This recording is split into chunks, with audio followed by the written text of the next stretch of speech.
Battlecry of Freedom by Ngakma Nor'dzin. Part 2, the slogans. Slogan 20. Embrace the primary of the two witnesses. Pangpo Ni Ki Tso Wo Zung. Riders of mind training assess competence through the demeanour of the mind and their capacity to remain in the saddle in all circumstances. The longest period of time in my life in which I received formal instruction in horse riding was between 2002 and 2005. I was getting back in the saddle after a long period of riding only very occasionally. This was before owning a horse of my own. The riding school where I took weekly instruction had a tier system of 5 grades. The 2 higher grades were for people who wanted to seriously advance in equestrianism, in dressage, show jumping, or as a riding instructor. Everyone started at grade 1 and had to prove readiness to move up to the next grade. Grade 3 had a particular lesson for adults that I wanted to join. This was because of the time of the lesson and the group of people attending it, and also because I had noticed that the instructors bothered to learn the students' names. In grade 2 lessons, I could feel a bit like the equestrian equivalent of a handmaid being addressed as "On Boise" or "On Buck" or "On Sammy." I struggled to convince the instructors at grade 2 that I could move up to grade 3. They did not communicate the basis of their reluctance. Eventually, they decided that they would take a risk and allow me to join the grade 3 group. I got along just fine in the lessons. They did not overstretch my capabilities or ask anything of me beyond the riding of my early years.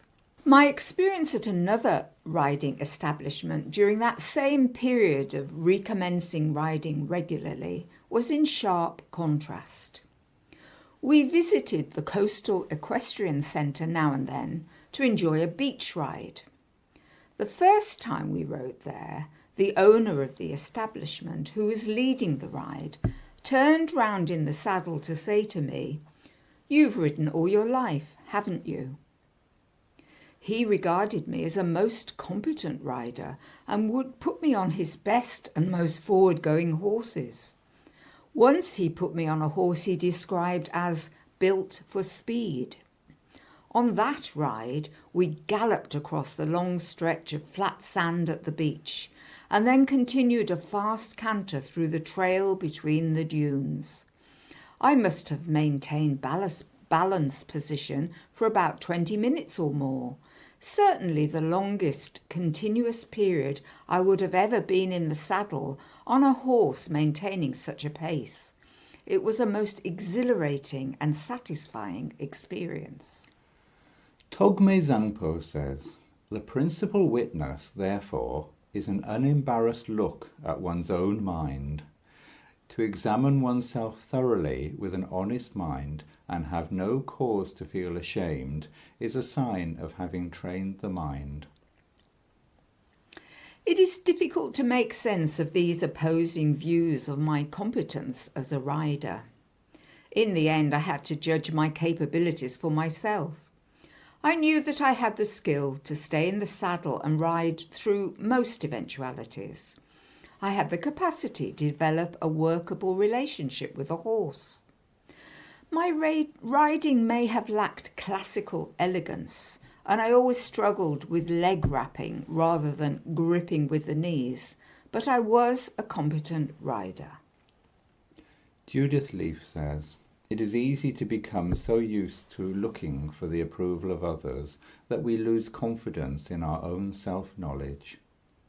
But according to this slogan, we must learn to trust what we know and not rely so heavily on others." Not long after the beach ride, but at the riding school in the grade 3 class, we had a lesson on the balance position. Unusually, we were outdoors in one of the fields. We were asked to go in pairs and canter around the perimeter of the field, maintaining balance position. As was often the case, the horses were a little excited being outside, as most of their working lives were spent in the arena. It was also spring, after a winter when the horses would have been stabled for long periods. I was riding Dee. She took off at quite a pace, overtaking my companion. I decided to let her stretch her legs and gave her her head, rather than collecting her, and maintain balanced position until we came to a halt back with the rest of the class members. It was probably about a 3-minute canter. As I came to a halt, the instructor looked rather surprised, made the comment, "That was actually rather good." I patted Dee on the neck and smiled to myself, remembering the beach ride. Ngakpa ö-Dzin says, I think the stress in this slogan is being honest with yourself. Practitioners know whether they are engaged in mind training or not, whether they are becoming more open and kind or more deluded, whether they have sufficient experience of emptiness to catch the moment a hurtful remark rises to the lips, or whether it is out before they know it. The mind that is present, attentive, and engaged is the primary witness of progress in mind training.